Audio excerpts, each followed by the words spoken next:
Dombey and Son, by Charles Dickens. Chapter 18. Father and Daughter. There is a hush through Mr. Dombey's house. Servants gliding up and down stairs rustle, but make no sound of footsteps. They talk together constantly, and sit long at meals, making much of their meat and drink, and enjoying themselves after a grim, unholy fashion. Mrs. Wickham, with her eyes suffused with tears, relates melancholy anecdotes, and tells them how she always said at Mrs. Pipchin's that it would be so, and takes more table ale than usual, and is very sorry, but sociable. Cook's state of mind is similar. She promises a little fry for supper, and struggles about equally against her feelings and the onions. Towlinson begins to think there's a fate in it, and wants to know if anybody can tell him of any good that ever came of living in a corner house. It seems to all of them as having happened a long time ago, though yet the child lies, calm and beautiful, upon his little bed. After dark there comes some visitors, noiseless visitors with shoes of felt, who have been there before. And with them comes that bed of rest which is so strange a one for infant sleepers.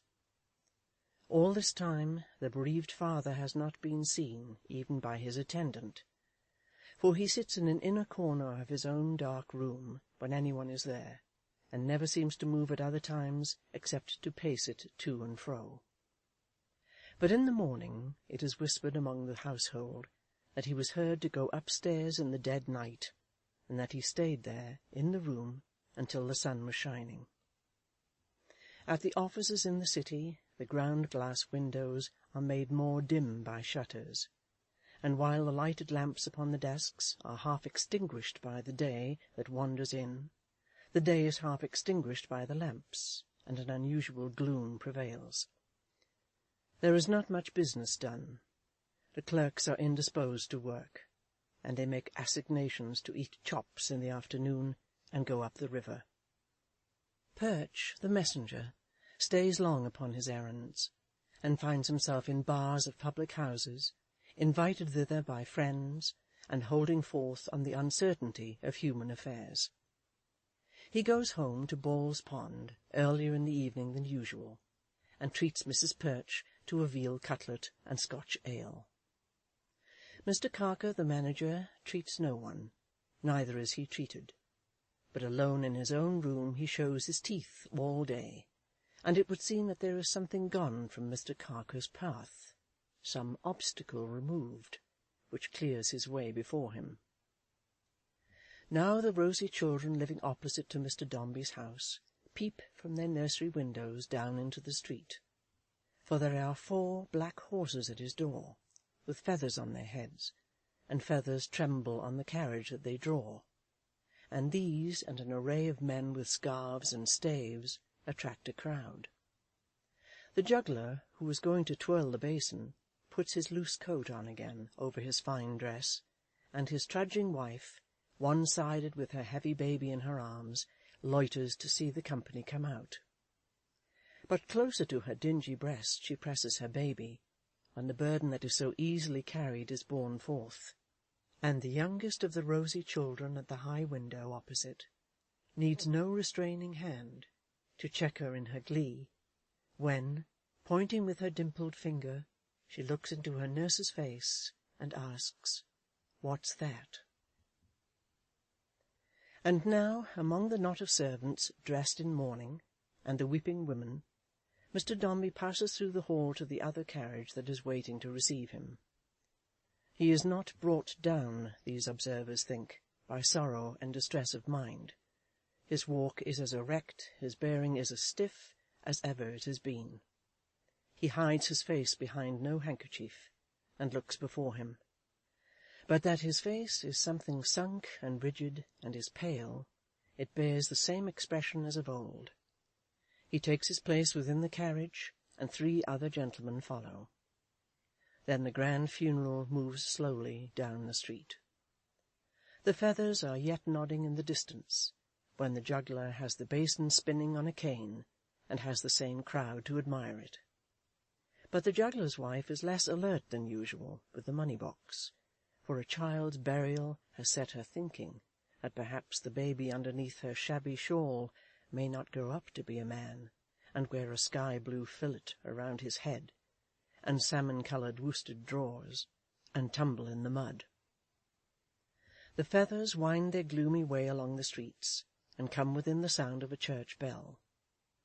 In this same church the pretty boy received all that will soon be left of him on earth, a name. All of him that is dead, they lay there, near the perishable substance of his mother. It is well. Their ashes lie where Florence in her walks, oh lonely, lonely walks, may pass them any day. The service over, and the clergyman withdrawn, Mr. Dombey looks round, demanding in a low voice whether the person who has been requested to attend to receive instructions for the tablet is there. Some one comes forward and says, "Yes."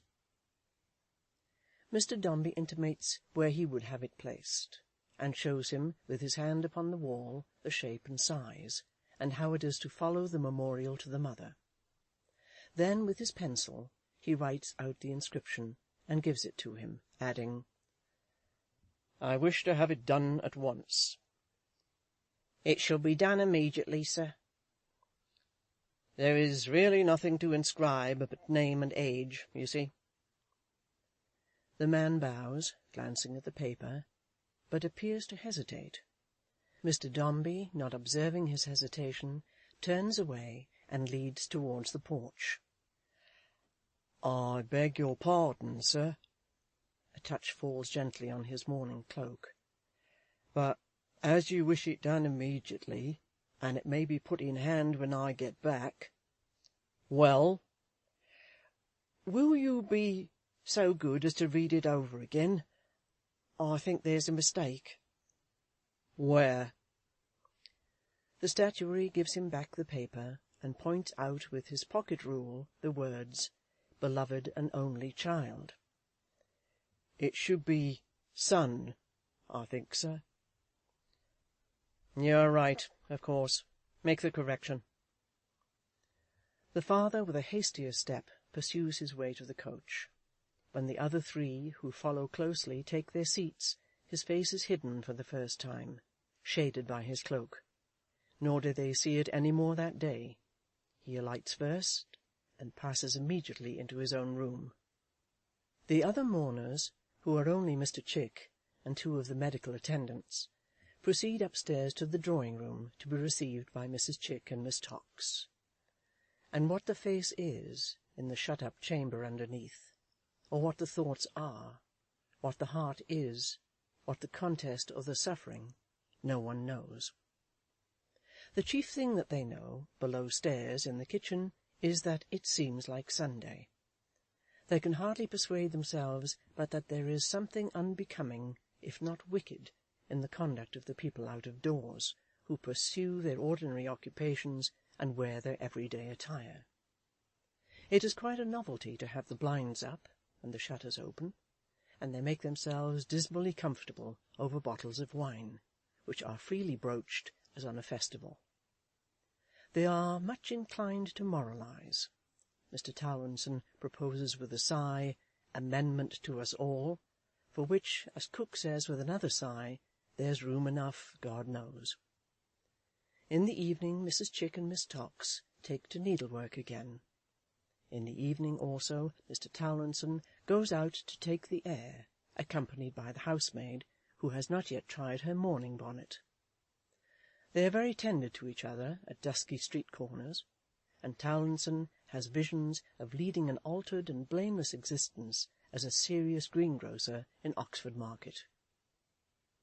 There is sounder sleep and deeper rest in Mr. Dombey's house to-night than there has been for many nights. The morning sun awakens the old household, settled down once more in their old ways. The rosy children opposite run past with hoops. There is a splendid wedding in the church. The juggler's wife is active with the money-box in another quarter of the town. The mason sings and whistles as he chips out P-A-U-L in the marble slab before him. And can it be that in a world so full and busy, the loss of one weak creature makes a void in any heart, so wide and deep that nothing but the width and depth of vast eternity can fill it up? Florence, in her innocent affliction, might have answered, "O my brother, O my dearly loved and loving brother, only friend and companion of my slighted childhood, could any less idea shed the light already dawning on your early grave, or give birth to the softened sorrow that is springing into life beneath this rain of tears?" "My dear child," said Mrs. Chick, who held it as a duty incumbent on her to improve the occasion, "when you were as old as I am—" "Which will be the prime of life," observed Miss Tox. "You will then," pursued Mrs. Chick, gently squeezing Miss Tox's hand in acknowledgment of her friendly remark, "you will then know that all grief is unavailing, and that it is our duty to submit."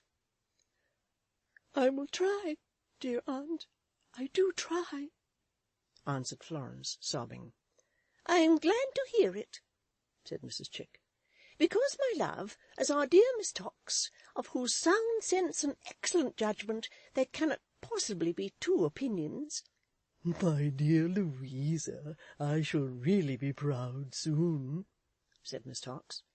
"will tell you, and confirm by her experience," pursued Mrs. Chick, "we are called upon on all occasions to make an effort. It is required of us. If any, my dear," turning to Miss Tox, "I want a word, Miss—" "Demeanour," suggested Miss Tox. No, said Mrs. Chick. "How can you? Goodness me, it's on the end of my tongue. Miss—" "Placed affection," suggested Miss Tox timidly. "Good gracious, Lucretia," returned Mrs. Chick, "how very monstrous! Misanthrope is the word I want. The idea! Misplaced affection! I say, if any misanthrope were to put in my presence the question, 'Why were we born?' I should reply, 'To make an effort.'" "Very good indeed," said Miss Tox, much impressed by the originality of the sentiment. "Very good." "Unhappily," pursued Mrs. Chick, "we have a warning under our own eyes. We have but too much reason to suppose, my dear child, that if an effort had been made in time in this family, a train of the most trying and distressing circumstances might have been avoided. Nothing shall ever persuade me," observed the good matron with a resolute air, "but that if that effort had been made by poor dear Fanny, the poor dear darling child would at least have had a stronger constitution." Mrs. Chick abandoned herself to her feelings for half a moment, but as a practical illustration of her doctrine brought herself up short in the middle of a sob, and went on again. "Therefore, Florence, pray let us see that you have some strength of mind, and do not selfishly aggravate the distress in which your poor papa is plunged." "Dear aunt," said Florence, kneeling quickly down before her, that she might the better and more earnestly look into her face, "tell me more about papa. Pray tell me about him. Is he quite heartbroken?" Miss Tox was of a tender nature, and there was something in this appeal that moved her very much. Whether she saw it in a succession, on the part of the neglected child, to the affectionate concern so often expressed by her dead brother, or a love that sought to twine itself about the heart that had loved him, and that could not bear to be shut out from sympathy with such a sorrow, in such sad community of love and grief, or whether they only recognized the earnest and devoted spirit which, although discarded and repulsed, was wrung with tenderness long unreturned, and in the waste and solitude of this bereavement cried to him to seek a comfort in it, and to give some, by some small response, whatever may have been her understanding of it, it moved Miss Tox. For the moment she forgot the majesty of Mrs. Chick, and, patting Florence hastily on the cheek, turned aside and suffered the tears to gush from her eyes, without waiting for a lead from that wise matron. Mrs. Chick herself lost for a moment the presence of mind on which she so much prided herself, and remained mute, looking on the beautiful young face that had so long, so steadily and patiently been turned towards the little bed. But recovering her voice, which was synonymous with her presence of mind, indeed they were one and the same thing, she replied with dignity, "Florence, my dear child, your poor papa is peculiar at times, and to question me about him is to question me upon a subject which I really do not pretend to understand. I believe I have as much influence with your papa as anybody has. Still, all I can say is that he has said very little to me, and that I have only seen him once or twice for a minute at a time, and indeed have hardly seen him then, for his room has been dark. I have said to your papa, 'Paul,' that is the exact expression I used, 'Paul, why do you not take something stimulating?' Your papa's reply has always been, 'Louisa, have the goodness to leave me. I want nothing. I am better by myself.' If I was to be put upon my oath to-morrow, Lucretia, before a magistrate," said Mrs. Chick, "I have no doubt I could venture to swear to those identical words."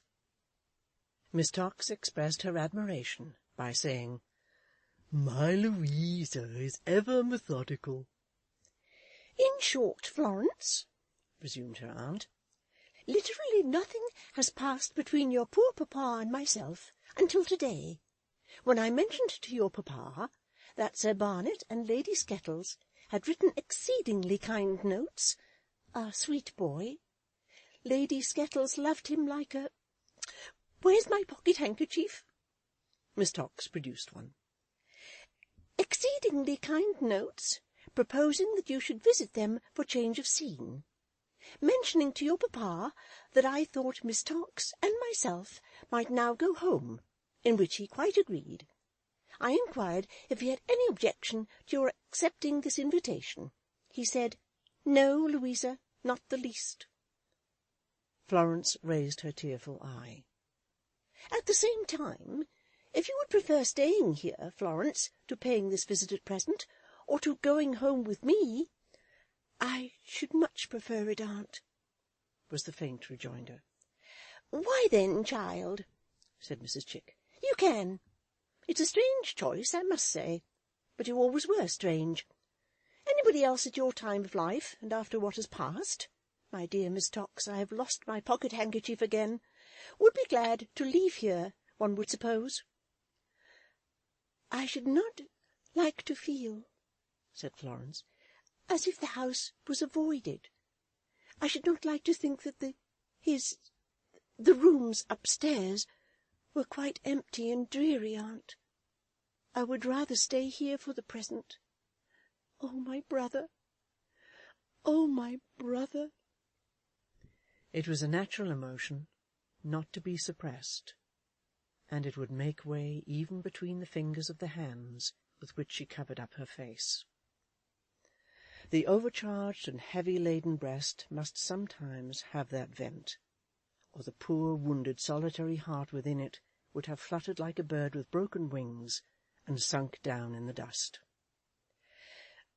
"Well, child," said Mrs. Chick, after a pause, "I wouldn't on any account say anything unkind to you, and that I'm sure you know.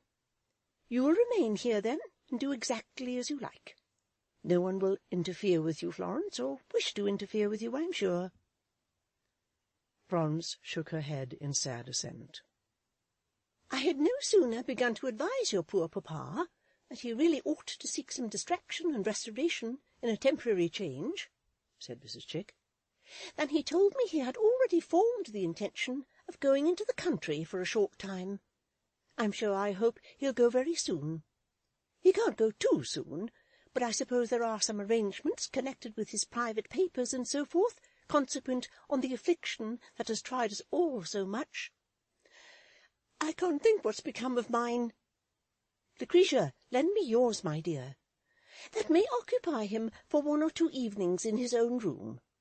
Your papa's a Dombey child, if ever there was one," said Mrs. Chick, drying both her eyes at once with great care on opposite corners of Miss Tox's handkerchief. "He'll make an effort. There's no fear of him." "Is there nothing, aunt," said Florence, trembling, "I might do to—" "Lord, my dear child," interposed Mrs. Chick hastily, "what are you talking about?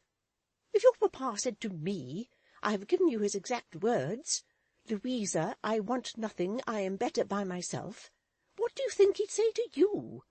You mustn't show yourself to him, child. Don't dream of such a thing." "Aunt," said Florence, "I will go and lie down on my bed." Mrs. Chick approved of this resolution, and dismissed her with a kiss. But Miss Tox, on a faint pretence of looking for the mislaid handkerchief, went upstairs after her, and tried in a few stolen minutes to comfort her, in spite of great discouragement from Susan Nipper. For Miss Nipper, in her burning zeal, disparaged Miss Tox as a crocodile, yet her sympathy seemed genuine, and had at least the vantage ground of disinterestedness. There was little favour to be won by it. And was there no one nearer and dearer than Susan to uphold the striving heart in its anguish? Was there no other neck to clasp, no other face to turn to, no one else to say a soothing word to such deep sorrow? Was Florence so alone in the bleak world that nothing else remained to her, nothing, stricken motherless and brotherless at once? For in the loss of little Paul that first and greatest loss fell heavily upon her. This was the only help she had. Oh, who can tell how much she needed help at first? At first, when the house subsided into its accustomed course, and they had all gone away, except the servants and her father shut up in his own rooms, Florence could do nothing but weep and wander up and down, and sometimes, in a sudden pang of desolate remembrance, fly to her own chamber, wring her hands, lay her face down on her bed, and know no consolation, nothing but the bitterness and cruelty of grief. This commonly ensued upon the recognition of some spot or object very tenderly dated with him, and it made the miserable house at first a place of agony. But it is not in the nature of pure love to burn so fiercely and unkindly long. The flame that in its grosser composition has the taint of earth may prey upon the breast that gives it shelter, but the fire from heaven is as gentle in the heart as when it rested on the heads of the assembled 12, and showed each man his brother, brightened and unhurt. The image conjured up, there soon returned the placid face, the softened voice, the loving looks, the quiet trustfulness and peace, and Florence, though she wept still, wept more tranquilly, and courted the remembrance.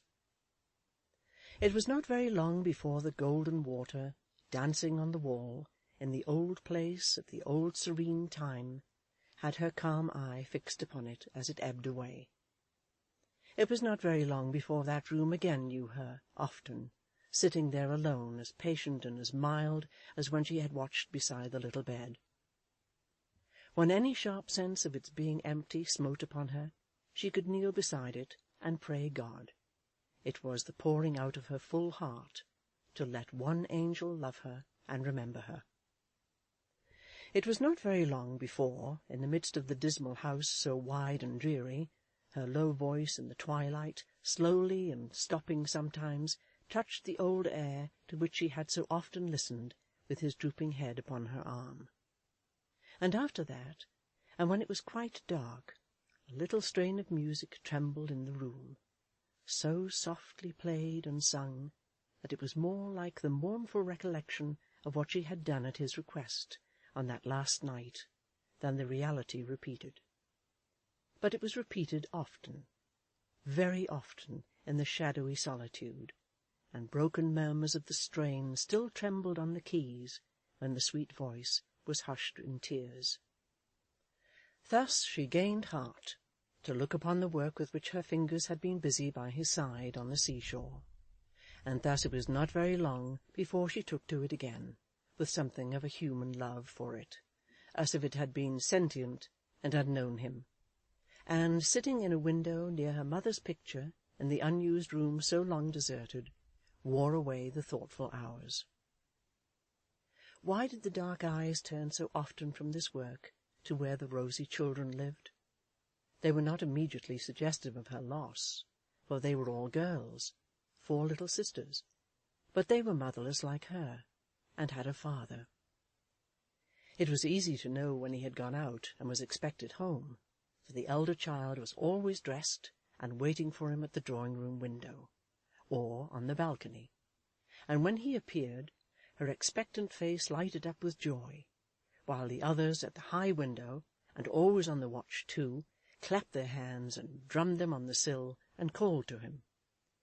The elder child would come down to the hall and put her hand in his and lead him up the stairs, and Florence would see her afterwards sitting by his side or on his knee, or hanging coaxingly about his neck and talking to him, and though they were always gay together, he would often watch her face as if he thought her like her mother that was dead. Florence would sometimes look no more at this, and bursting into tears would hide behind the curtain as if she were frightened, or would hurry from the window. Yet she could not help returning, and her work would soon fall unheeded from her hands again. It was the house that had been empty years ago. It had remained so for a long time. At last, and while she had been away from home, this family had taken it, and it was repaired and newly painted, and there were birds and flowers about it, and it looked very different from its old self. But she never thought of the house. The children and their father were all in all.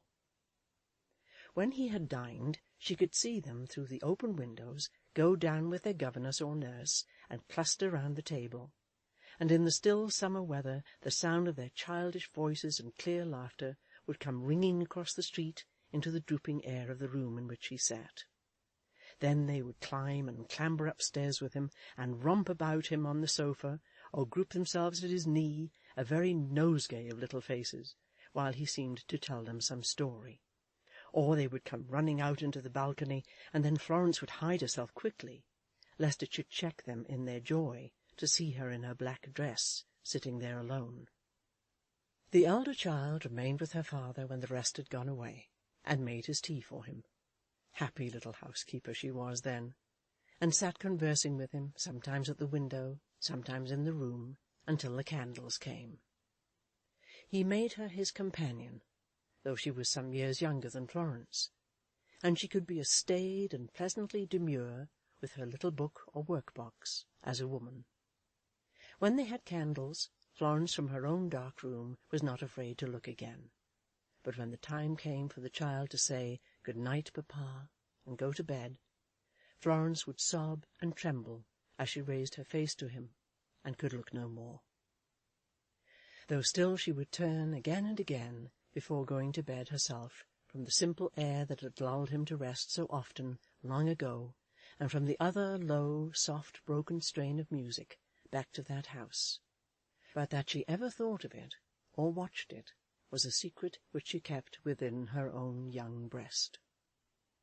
And did that breast of Florence so ingenuous and true, so worthy of the love that he had borne her, and had whispered in his last faint words, whose guileless heart was mirrored in the beauty of her face, and breathed in every accent of her gentle voice, did that young breast hold any other secret? Yes, one more. When no one in the house was stirring, and the lights were all extinguished, she would softly leave her own room, and with noiseless feet descend the staircase and approach her father's door. Against it, scarcely breathing, she would rest her face and head, and press her lips in the yearning of her love. She crouched upon the cold stone floor outside it every night, to listen even for his breath, and in her one absorbing wish to be allowed to show him some affection, to be a consolation to him, to win him over to the endurance of some tenderness from her, his solitary child, she would have knelt down at his feet, if she had dared, in humble supplication. No one knew it, no one thought of it. The door was ever closed, and he shut up within. He went out once or twice, and it was said in the house that he was very soon going on his country journey, but he lived in those rooms and lived alone, and never saw her or inquired for her. Perhaps he did not even know that she was in the house. One day, about a week after the funeral, Florence was sitting at her work, when Susan appeared, with a face half laughing and half crying, to announce a visitor. "A visitor to me, Susan?" said Florence, looking up in astonishment. "Well, it is a wonder, ain't it now, Miss Floy?" said Susan. "But I wish you had a many visitors, I do indeed, for you'd be all the better for it, and it's my opinion that the sooner you and me goes into them old skettleses, miss, the better for both. I may not wish to live in crowds, Miss Floy, but still I'm not an oyster." To do Miss Nipper justice, she spoke more for her young mistress than herself, and her face showed it. "But the visitor, Susan?" said Florence. Susan, with an hysterical explosion that was as much a laugh as a sob, and as much a sob as a laugh, answered, "Mr. Toots." The smile that appeared on Florence's face passed from it in a moment, and her eyes filled with tears. But at any rate it was a smile, and that gave great satisfaction to Miss Nipper. "My own feelings exactly, Miss Floy," said Susan, putting her apron to her eyes and shaking her head. "Immediately I see that innocent in the hall, Miss Floy, I burst out laughing first, and then I choked." Susan Nipper involuntarily proceeded to do the like again on the spot. In the meantime, Mr. Toots, who had come upstairs after her, all unconscious of the effect he produced, announced himself with his knuckles on the door, and walked in very briskly. "How do you do, Miss Dombey?" said Mr. Toots. "I'm very well, I thank you. How are you?" Mr. Toots, than whom there were few better fellows in the world, though there may have been one or two brighter spirits, had laboriously invented this long burst of discourse with the view of relieving the feelings both of Florence and himself. But finding that he had run through his property, as it were, in an injudicious manner, by squandering the whole before taking a chair, or before Florence had uttered a word, or before he had well got in at the door, he deemed it advisable to begin again. "How do you do, Miss Dombey?" said Mr. Toots. "I'm very well, I thank you. How are you?" Florence gave him her hand, and said she was very well. "I'm very well indeed," said Mr. Toots, taking a chair. "Very well indeed I am. I don't remember," said Mr. Toots, after reflecting a little, "that I was ever better. Thank you." "It's very kind of you to come," said Florence, taking up her work. "I'm very glad to see you." Mr. Toots responded with a chuckle. Thinking that might be too lively, he corrected it with a sigh. Thinking that might be too melancholy, he corrected it with a chuckle. Not thoroughly pleasing himself with either mode of reply, he breathed hard. "You were very kind to my dear brother," said Florence, obeying her own natural impulse to relieve him by saying so. "He often talked to me about you." "Oh, it's of no consequence," said Mr. Toots hastily. "Warm, ain't it?" "It is beautiful weather," replied Florence. "It agrees with me," said Mr. Toots. "I don't think I ever was so well as I find myself at present. I'm obliged to you." After stating this curious and unexpected fact, Mr. Toots fell into a deep well of silence.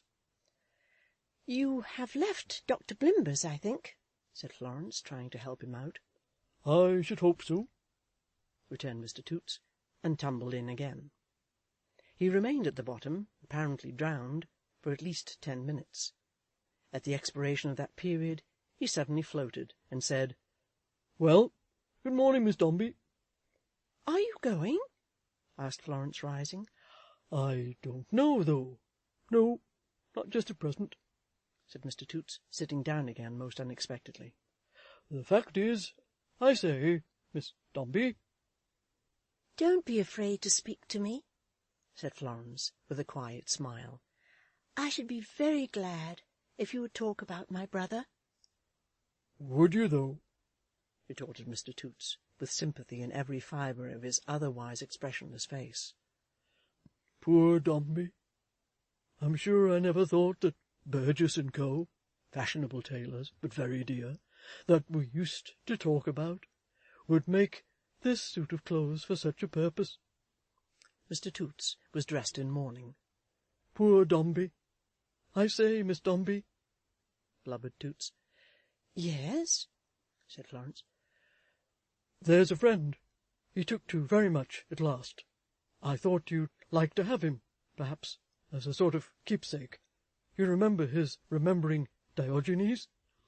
Oh, yes, oh, yes, cried Florence. Poor Dombey. So do I, said Mr. Toots. Mr. Toots, seeing Florence in tears, had great difficulty in getting beyond this point, and had nearly tumbled into the well again, but a chuckle saved him on the brink. I say, he proceeded, Miss Dombey, I could have had him stolen for 10 shillings if they hadn't given him up, and I would, but they were glad to get rid of him, I think. If you'd like to have him, he's at the door. I brought him on purpose for you. He ain't a lady's dog, you know, said Mr. Toots, but you won't mind that, will you?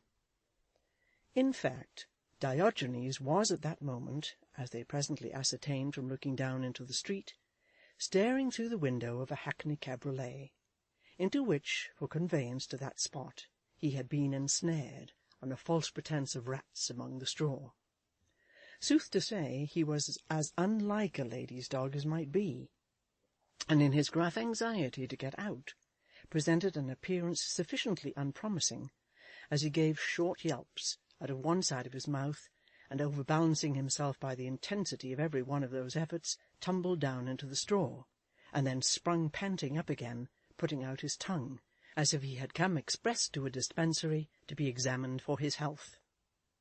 But though Diogenes was as ridiculous a dog as one would meet with on a summer's day, a blundering, ill-favoured, clumsy, bullet-headed dog, continually acting on a wrong idea that there was an enemy in the neighbourhood, whom it was meritorious to bark at, and though he was far from good-tempered, and certainly was not clever, and had hair all over his eyes, and a comic nose, and an inconsistent tail, and a gruff voice, he was dearer to Florence in virtue of that parting remembrance of him, and that request that he might be taken care of, and the most valuable and beautiful of his kind. So dear, indeed, was this same ugly Diogenes, and so welcome to her, that she took the jewelled hand of Mr. Toots and kissed it in her gratitude. And when Diogenes, released, came tearing up the stairs and bouncing into the room, such a business as there was first to get him out of the cabriolet, dived under all the furniture, and wound a long iron chain that dangled from his neck round legs of chairs and tables, and then tugged at it until his eyes became unnaturally visible, in consequence of their nearly starting out of his head, and when he growled at Mr. Toots, who affected familiarity, and went pell-mell at Townson, morally convinced that he was the enemy whom he had barked at round the corner all his life, and had never seen yet, Florence was as pleased with him as if he had been a miracle of discretion. Mr. Toots was so overjoyed by the success of his present, and was so delighted to see Florence bending down over Diogenes, smoothing his coarse back with her little delicate hand, Diogenes graciously allowing it from the first moment of their acquaintance, that he felt it difficult to take leave, and would no doubt have been a much longer time in making up his mind to do so, if he had not been assisted by Diogenes himself, who suddenly took it into his head to bay Mr. Toots, and to make short runs at him with his mouth open. Not exactly seeing his way to the end of these demonstrations, and sensible that they placed the pantaloons constructed by the art of Burgess and Co. in jeopardy, Mr. Toots, with chuckles, lapsed out at the door, by which, after looking in again 2 or 3 times without any object at all, and being on each occasion greeted with a fresh run from Diogenes, he finally took himself off and got away. "Come then, Di, dear Di, make friends with your new mistress. Let us love each other, Di," said Florence, fondling his shaggy head. And Di, the rough and gruff, as if his hairy hide were pervious to the tear that dropped upon it, and his dog's heart melted as it fell, put his nose up to her face, and swore fidelity. Diogenes the man did not speak plainer to Alexander the Great than Diogenes the dog spoke to Florence. He subscribed to the offer of his little mistress cheerfully, and devoted himself to her service. A banquet was immediately provided for him in a corner, and when he had eaten and drunk his fill, he went to the window where Florence was sitting, looking on, rose up on his hind legs with his awkward forepaws on her shoulders, licked her face and hands, nestled his great head against her heart, and wagged his tail till he was tired. Finally Diogenes coiled himself up at her feet and went to sleep. Although Miss Nipper was nervous in regard of dogs, and felt it necessary to come into the room with her skirts carefully collected about her, as if she were crossing a brook on stepping-stones, also to utter little screams and stand up on chairs when Diogenes stretched himself, she was in her own manner affected by the kindness of Mr. Toots, and could not see Florence so alive to the attachment and society of this rude friend of little Paul's without some mental comments thereupon that brought the water to her eyes. Mr. Dombey, as a part of her reflections, may have been in the association of ideas connected with the dog, but, at any rate, after observing Diogenes and his mistress all the evening, and after exerting herself with much good will to provide Diogenes a bed in an antechamber outside his mistress's door, she said hurriedly to Florence, before leaving her for the night, "Your pa's a going off, Miss Floy, to-morrow morning." "To-morrow morning, Susan?" "Yes, miss, that's the orders. Early." "Do you know," asked Florence without looking at her, "where papa is going, Susan?" "Not exactly, miss. He's going to meet that precious Major first, and I must say, if I was acquainted with any Major myself, which heavens forbid, it shouldn't be a blue one." "Oh, hush, Susan," urged Florence gently. "Well, Miss Floy," returned Miss Nipper, who was full of burning indignation, and minded her stops even less than usual, "I can't help it, blue he is, and while I was a Christian, although humble, I would have a natural coloured friends or none." It appeared from what she added and had gleaned downstairs, that Mrs. Chick had proposed the Major for Mr. Dombey's companion, and that Mr. Dombey, after some hesitation, had invited him. "Talk of him being a change, indeed," observed Miss Nipper to herself with boundless contempt. "If he's a change, give me a constancy." "Good night, Susan," said Florence. "Good night, my darling dear Miss Floy." Her tone of commiseration smote the chord so often roughly touched, but never listened to, while she or any one looked on. Florence, left alone, laid her head upon her hand, and pressing the other over her swelling heart, held free communication with her sorrows. It was a wet night, and the melancholy rain fell pattering and dropping with a weary sound. A sluggish wind was blowing, and went moaning round the house, as if it were in pain or grief. A shrill noise quivered through the trees. While she sat weeping, it grew late, and dreary midnight tolled out from the steeples.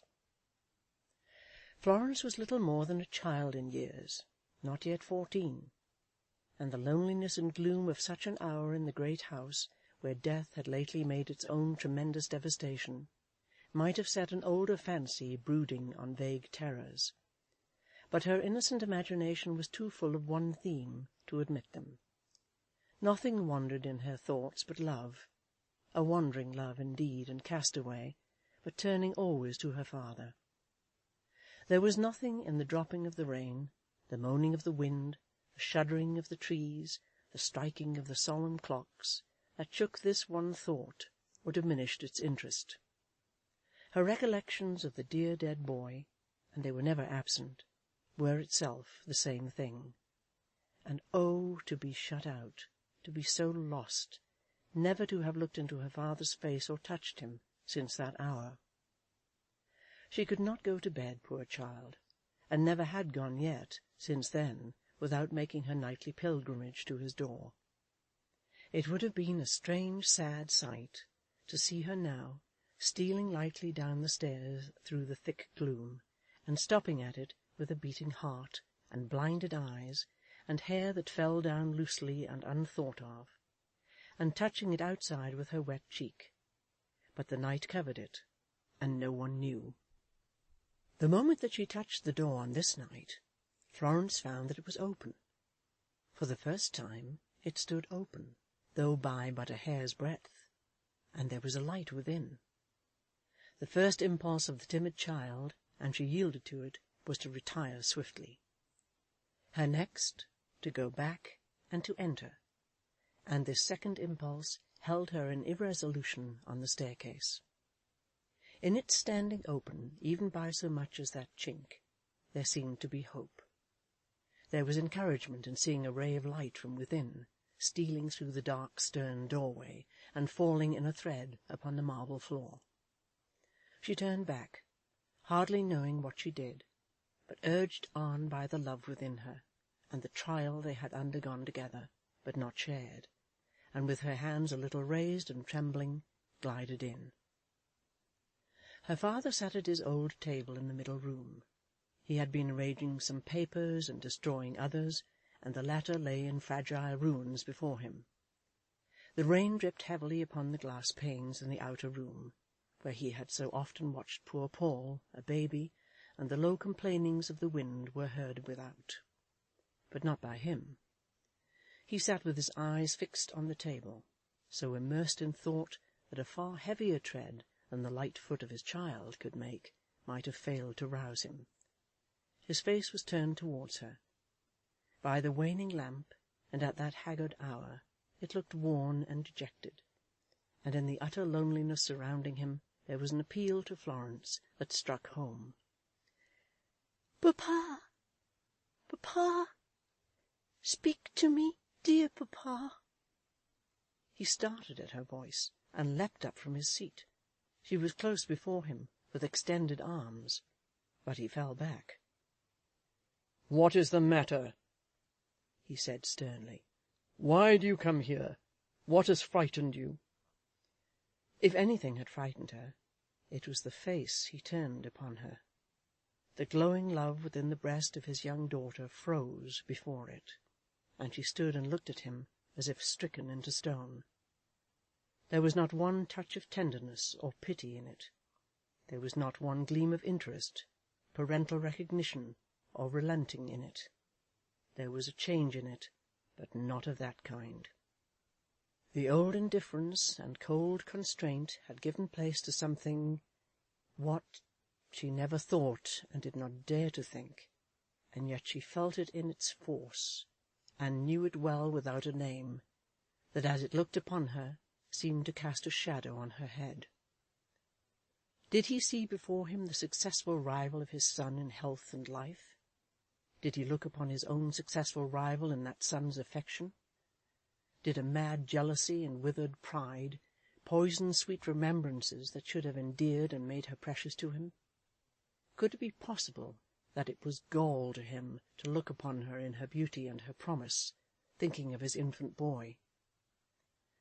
Florence had no such thoughts, but love is quick to know when it is spurned and hopeless, and hope died out of hers as she stood looking in her father's face. "I ask you, Florence, are you frightened? Is there anything the matter that you come here?" "I came, papa." "Against my wishes? Why?" She saw he knew why. It was written broadly on his face, and dropped her head upon her hands with one prolonged low cry. Let him remember it in that room, years to come. It has faded from the air before he breaks the silence. It may pass as quickly from his brain as he believes, but it is there. Let him remember it in that room, years to come. He took her by the arm. His hand was cold and loose, and scarcely closed upon her. "You are tired, I dare say," he said, taking up the light and leading her towards the door, "and want rest. We all want rest. Go, Florence. You have been dreaming." The dream she had had was over then, God help her, and she felt that it could never more come back. "I will remain here to light you up the stairs." "The whole house is yours above there," said her father slowly. "You are its mistress now. Good night." Still covering her face, she sobbed and answered, "Good night, dear papa," and silently ascended. Once she looked back, as if she would have returned to him, but for fear. It was a momentary thought, too hopeless to encourage, and her father stood there with the light, hard, unresponsive, motionless, until the fluttering dress of his fair child was lost in the darkness. Let him remember it in that room, years to come. The rain that falls upon the roof, the wind that mourns outside the door, may have foreknowledge in their melancholy sound. Let him remember it in that room, years to come. The last time he had watched her, from the same place, winding up those stairs, she had had her brother in her arms. It did not move his heart towards her now, it steeled it. But he went into his room, and locked his door, and sat down in his chair, and cried for his lost boy. Diogenes was broad awake upon his post, and waiting for his little mistress. "Oh, Di! Oh, dear Di! Love me for his sake." Diogenes orally loved her for her own, and didn't care how much he showed it.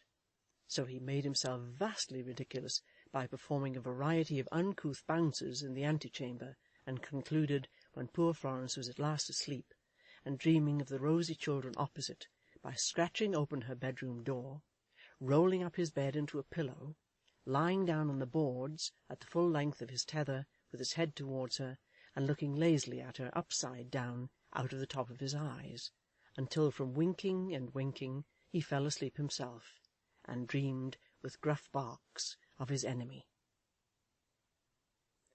End of chapter 18.